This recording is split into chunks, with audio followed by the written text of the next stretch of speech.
What's up, everybody? How's it going? Welcome to Mock Draft 2.0. I'm not sure if I'm going to get a 3.0 by next weekend for a final draft, but if not, this is my Mock Draft 2.0.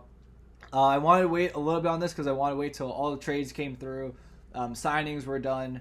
I want to wait till I could get the most accurate sense of what teams are going to want to pick by the time it gets closer to the draft. So we got less than 2 weeks now till the draft. I'm really, really excited about that. And yeah, we're going to do Mock Draft 2.0. Of course, my Pokemon Black Nuzlocke just ended last week. So if you guys haven't checked out that series, go check it out. It was a lot of fun along the way and a lot of support. So thank you guys so much for that. I'm going to get a new Nuzlocke series out soon. Whether it's going to be this Wednesday or next Wednesday, I'm not sure. But definitely look out for one of those for next Wednesday or the week after. I'll definitely have something out by then. I'm just trying to figure out which game I'm going to do, as well as, getting the actual game ready for it. So we'll see by then. But for now, this is my mock draft 2.0. And I really think that this is going to be even more accurate than Mel Kiper and Todd McShay, and we'll see how I do. So going in at number 1, of course, Trevor Lawrence. There's nothing really else that needs to be said. I mean, Jacksonville, they finally have a number 1 pick. It's a generational talent. He's got everything you want in a quarterback. Trevor Lawrence is the easy pick. Going on to the Jets, after trading away Sam Darnold, it's obviously want a quarterback. And there's really only 2 it could be. It's either going to be Zach Wilson or Justin Fields. I know a lot of analysts and experts are saying that Justin Fields has been falling and then rising and whatnot, but Zach Wilson's kind of had a steady place at number 2. So I'm going to give them Zach Wilson out of BYU. He can make off-platform throws. He's got good size, good mobility. I think it's a good fit for the Jets. Moving on to San Francisco, now it gets a little bit tricky because you're thinking that there's a lot of buzz about Mac Jones now, and Kyle Shanahan really likes him, the 49ers really like him, so it seems obvious that they're going to pick him. I'm buying that it's a smokescreen, so I think that they actually want Justin Fields in reality. He's a lot more mobile than Mac Jones, can do a lot of the same things. I just think Justin Fields makes more sense. I don't think Kyle Shanahan wants another immobile quarterback, no matter how smart Mac Jones is. So for that, I'm going to give San Francisco Justin Fields. And now we go to Atlanta. It's really difficult between giving them Trey Lance or Kyle Pitts, because now Atlanta's thinking, I do think that Atlanta will trade down on draft day, but as of right now, I'm projecting no trades. So looking at the board right now, I think Trey Lance could make a lot of sense. Sit behind Matt Ryan, let him get experience. However, when you think of it like that, Matt Ryan's got a big cap hit the next year, and I think the year after. So it's gonna be quite a while till Trey Lance is actually going to play. And for that, I think that you got to go with a position player. Instead, it's got to be a defensive player or Pitts, in my opinion. Again, I think that they trade down. So, but with that, I think that they're going to go Kyle Pitts. In all honesty, that's where I think that he'll end up.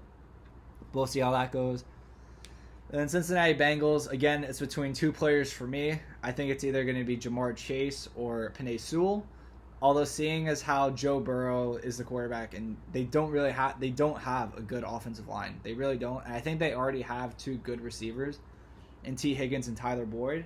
So for that, I think I have to go with Penei Sewell out of Oregon for Cincinnati. It's better that you protect Joe Burrow and let him have more time in the pocket instead of having to scramble and throw it right away. Again, having no offensive line kind of led to that ACL injury that he had. So Penei Sewell is the only one that makes sense for me there. Then I go to the Dolphins. Now, I think they have to go playmaker. Of course, they need edge, but I think they have to go with a playmaker here.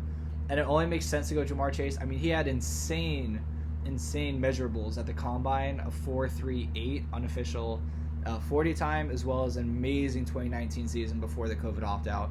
So Jamar Chase, to me, makes the only, not the only sense. They could go Devontae Smith to help Tua, or to have that chemistry, but I just don't think that I think Chase is better in the Dolphins' eyes, and that's what they want to go with. Then they go to Detroit. They lost both their big receivers, Kenny Golladay and Marvin Jones. So for that, I have to give them Devontae Smith. I think it'd be too early to go for Jalen Waddle. I think Jalen Waddle's a little overrated in my opinion, based on the fact that it was the same thing as last year, in which you had Ruggs, Judy, and CeeDee Lamb, and then right now it looks like Ruggs is actually the worst one out of those three. He was picked first. So I'm going to go with the outside guy for Devontae Smith. They need a number one receiver. I think that helps Jared Goff out quite a lot in Detroit. So getting Devontae Smith is, you're not replacing two receivers, but you're able to replace one receiver. And Devontae Smith hopefully turns out to be a superstar for Detroit. Then we go to Carolina. You could give them Trey Lance here. However, the fact that they traded for Sam Darnold tells me that they don't really want to get out of that just yet. And they want to see what they do with either Darnold or Bridgewater. If they just had Darnold, maybe take a quarterback. But the fact that they also have Bridgewater and they kind of have to move off of him means that you probably shouldn't draft another quarterback. So I think an offensive line for Sam Darnold to let him have more time, let him be able to do his thing better than what he was able to do in New York is the way to go. And for that, I'm going to give them Rashawn Slater, the second best offensive lineman off the board. Rashawn Slater is going to be a huge help on the outside tackle, whether it's left tackle or right tackle. So Rashawn Slater makes the best sense to me to go at 8. Then we go to Denver, and you see they need linebacker and corner. However, if Trey Lance is still on the board, they're going to take Trey Lance. They're ready to move off of Drew Lock at this point. I don't think that they see any more potential in him, and they have good receivers and good tight ends. A decent O-line could be better, but Trey Lance is probably the best move to me at 9. If he falls there and you get him at 9, that'd be huge for Denver. I think Denver might trade up to get Trey Lance. I think that a trade between Denver and Atlanta might be in play there. But however, I think just going Trey Lance there is probably the best move for them at 9. Then you get to 10, the Dallas Cowboys, and Jerry Jones said, if Kyle Pitts is there, we want him. However, in my mock draft, Kyle Pitts is not there, and their best bet is probably to go with a corner. I think Patrick Surtain has made himself the best corner in this draft. I know Caleb Farley has fell just a little bit due to injury problems, but Patrick Surtain still ultimately going to be a great prospect and a big help for them on defense, which they desperately needed. So I give them Patrick Surtain. Then we move on to the Giants. And the Giants here, I think they either have to go edge or wide receiver. And when you look at edge rushers, I mean, I know this is only the predictive board, whatever, but they're Jalen Phillips and Kwity Paye, two best. You could wait on those a little bit. However, if you want Daniel Jones to succeed now, I think you have to go Jalen Waddle here. I think Jalen Waddle to the Giants really helps them out quite a lot.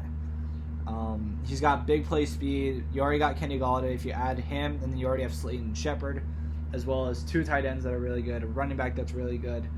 Daniel Jones has to succeed now, no questions asked. So I think giving them Jalen Waddle makes sense. Then we move on to Philly. And Philly needs a wide receiver. However, I already have the best wide receivers coming off the board. And so in that case, I really have to go. If that's the case, I'm really gonna have to go J.C. Horn here. If you get J.C. Horn at corner, that just helps their defense out quite a bit. I know that maybe they should go receiver, but I think it's too late to get one of the better ones, and it's too early to pick up the next best one. So I'm not gonna do that. But J.C. Horn, probably the best bet to go there. Then we have the Chargers, and the Chargers need an offensive tackle for sure. There's nothing else. They need to protect Justin Herbert more than they did, and for that, you have to go Christian Darrisaw. I think he's the third best offensive tackle, and it just helps Justin Herbert succeed more. That's all that they really needed. On offense, at least. They need much more on defense, but for that really, they need to get an offensive tackle for Justin Herbert. Then we move on to the Vikings. And for the Vikings, you can do a lot of different things. However, I think they need to go interior offensive line first before safety. And for that, I give them Elijah Vera Tucker.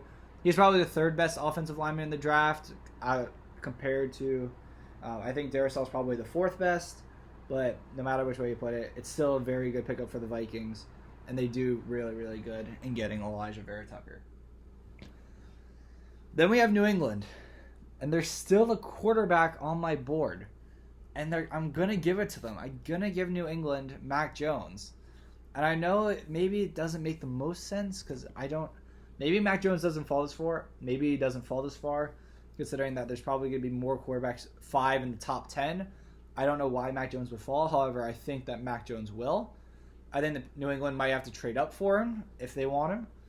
But I think Mac Jones is going to fall. I think he falls to New England. That's my best guess of where they're going to go. He can sit behind Cam for a year or even beat out Cam if he's ultimately better. So we'll see how that works. But I think Mac Jones, having the stellar season he did at Alabama, he's going to get sent to the Patriots. Then we go to Arizona, and they need a couple different things.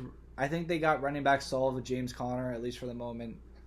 Interior offensive line, there's not one I would take right at this spot. However, there is a corner I would take at this spot, and with that, I would take Caleb Farley now. I think Caleb Farley definitely in the top 3 in terms of cornerback prospects. Again, if he didn't have the injuries, he'd probably go further.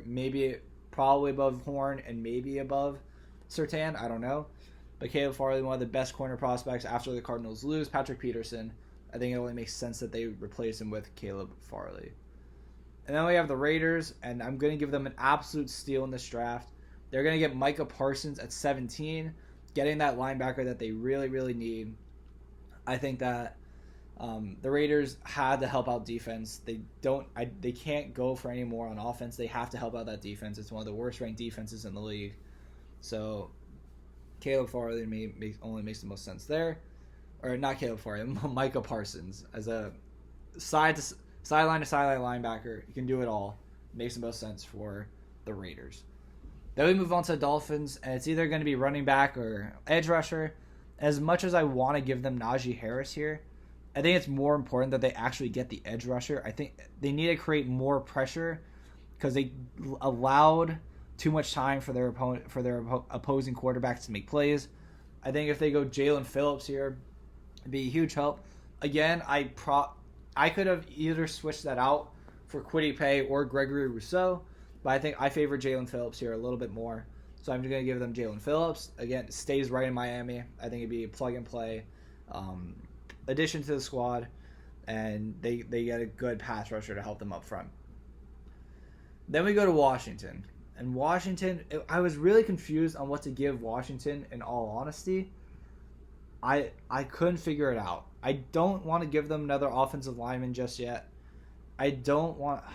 The safeties, I think it's a little bit too early to reach, but there's still there are good ones on the board. Corners, I don't know if I want to give them another corner just yet. Wide receiver, I was definitely thinking about, but I got the 3 main ones gone. So I think I'm going to give them another linebacker, and for that, I'm going to give them Jeremiah Owusu-Koramoah. Again, one of the better linebackers, the second best linebacker in my opinion after Michael Parsons. Again, sideline can drop into coverage, pat, big hits. I mean, Jeremiah Owusu-Koramoah can do it all. So for that, I think I have to give Washington Koramoah, and it just makes good. It's a good move by Washington there. Then we move on to the Chicago Bears, and the Bears it's going to be on the offense. Their defense is already good enough, and it's too early to pick another quarterback. They're going to stick with Andy Dalton for now, so they have to go either tackle or wide receiver.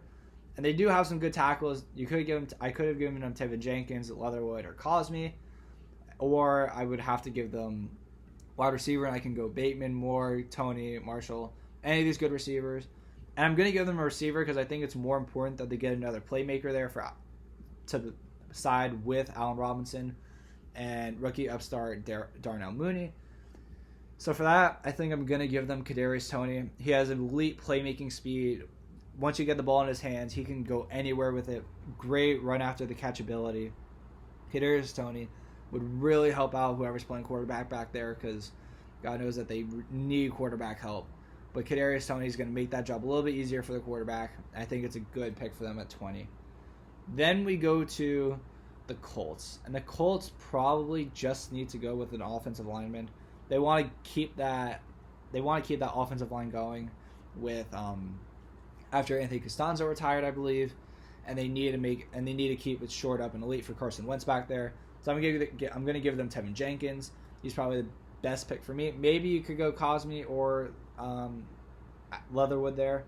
I don't know, but either way you look at it, I think that it's a good pick for them at 21 to get Tevin Jenkins. And I'm just trying to look at player rankings predictive board, see what they have at either spot. Doesn't matter to me. I'm going off of what I think. But with that, next we go to Tennessee Titans, and they need corner help. However, I'm going to give them a receiver. I'm going to give him Rashad Bateman. Rashad Bateman, he opted out, but he's got elite playmaking ability. He can go up and catch the ball. He has really good speed. I think Rashad Bateman is going to be a steal there for the Titans, especially after Corey Davis left. That's why I really wanted to give them Rashad Bateman. If Corey Davis stayed, maybe I would have went corner there. But if you want to keep helping that high-powered offense going with Derrick Henry and Ryan Tannehill, give him another receiver to throw to.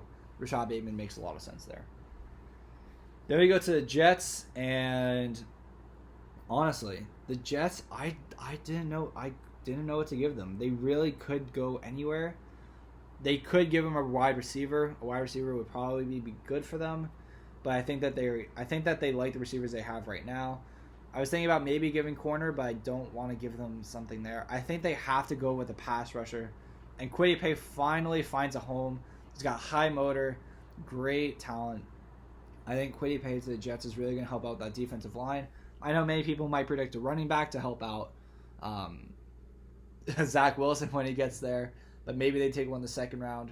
But right now I'm going to go with Kwity Paye, and we'll see how that ultimately turns out. Then we go to the Steelers. The Steelers need a lot of different things. However, I think most people will agree that their biggest problem was not having a good running back, and James Conner left. So now I'm going to give them Najee Harris. Najee Harris, he's got that Le'Veon Bell kind of feel, Matt Forte kind of feel. I think Najee Harris incredibly bolsters the run game. He's able to run between the tackles, run through the tackles. I mean, there's really not a lot that Najee Harris can't do, catching the ball. I mean, Najee Harris is really an all-around kind of back. He'll be able to power through. He's a bigger back. I think the Steelers are going to be really happy if they're able to get Najee Harris at 24. Then I get back to 25 with Jacksonville again. After they picked Trevor Lawrence, I was debating whether to give him help right now, but I think that there's a big steal somewhere that nobody's seeing, and I would give them Trayvon Moehrig from TCU. I think he's the best safety in this class. He's got explosive playmaking ability. Is incredibly instinctual, able to hit hard, anticipate where the ball is going to get thrown. I think Trayvon Moehrig really is the best pick for them there. I think that really helps out a defense that would make it easier for Trevor Lawrence if they have better field position and whatnot. I know that they probably want a tackle or a wide receiver. However, I expect them to do so in the second round. But for the second pick of their first round, I think it's best if they actually go Trayvon Moehrig there. Then we get to the Browns, and I know they just signed Jadeveon Clowney, but they're going for it. But they're going to get another pass rusher. If you get Azeez Ojulari, pair him up with Clowney and Garrett, then you're going to have an elite pass rush, and it's going to be incredibly dangerous on that front seven. There, the Cleveland Browns have a good offense, a good defense all around, able to rush the passer. It works for them perfectly. Then we go to the Baltimore Ravens. The Baltimore Ravens need edge and safety. However, I think everyone agrees that Lamar Jackson could really use help on the outside. If I'm going to give them the bigger receiver in Terrace Marshall Jr., again with that LSU squad that completely balled out. I think he was overshadowed this year, but he had a really good year in 2019. He's got great traits. He's big. He's fast, able to get the jump balls. And I think that's what Baltimore's going to want more compared to having that smaller Hollywood Brown. I think having a Terrace Marshall Jr. there on the outside would really help Lamar Jackson in the pass game and really get that offense even more elite than what it is. There we go to the Saints. Corner, wide receiver, edge, linebacker. I think what they really need is a corner. I think their secondary got beat quite a bit, and corner is probably the best thing that I can do for them. So I'm going to give them Greg Newsome. He's gotten a lot of first-round hype in the past few weeks. I'm going to buy into it. Northwestern corner, put on a great year. And I think Greg Newsome helps fill out that secondary role, going alongside Lattimore. And I think he's replacing Janoris Jenkins. So either way, big help for the Saints secondary. And they're just going to stick it out with Winston or Taysom Hill, and we'll see how that goes from there. But Greg Newsome's the pick for me at 28. Then we go to the Packers at 29. And I'm sorry, but Aaron Rodgers is not getting not getting help on the offense. He's going to get help on the defense, though, and that would be in Jamin Davis. I know Mel Kiper is very hyped up about this guy.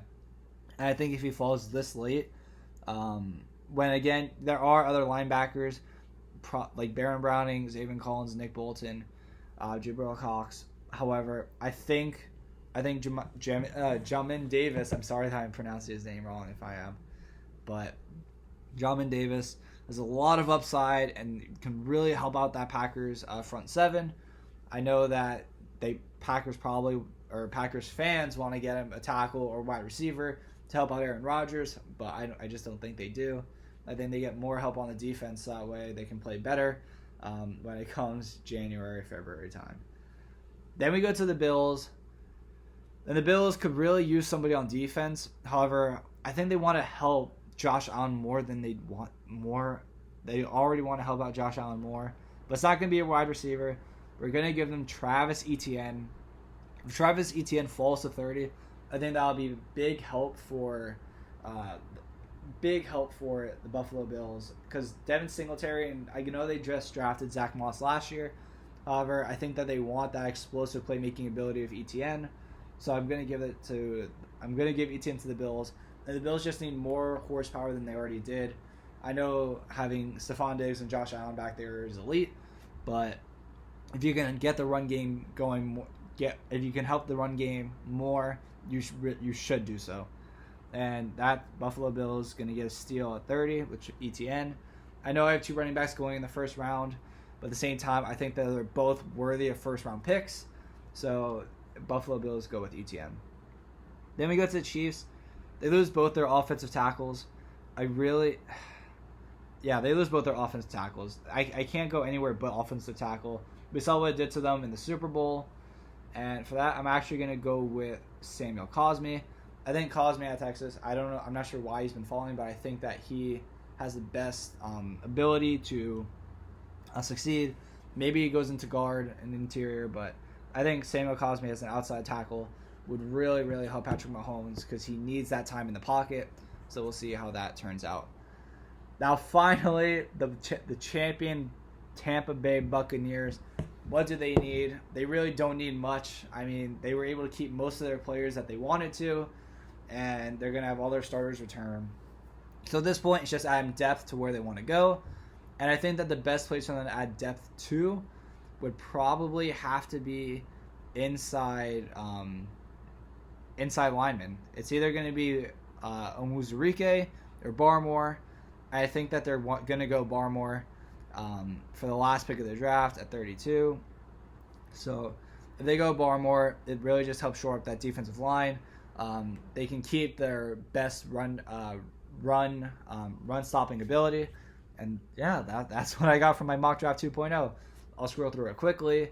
But these are my picks. These are what I think what's going to happen. Again, I don't project trades in these mock drafts. So if a trade happens, I mean that's oh well. But it'll be exciting for sure. But again, thank you guys so much for watching. Let me know what pick you most agree with and what pick you most least agree with, or what you disagree with. It'd be great to hear your guys' opinions. Maybe I'll get out a third mock draft by next weekend. I don't know. But I'm just going to act like this is my final mock draft. But either way, thank you guys so much for watching. If you enjoyed the video, hit the like button. If you're new, subscribe. Again, check out my other videos. So thank you guys so much. I'll see you in the next one. Peace.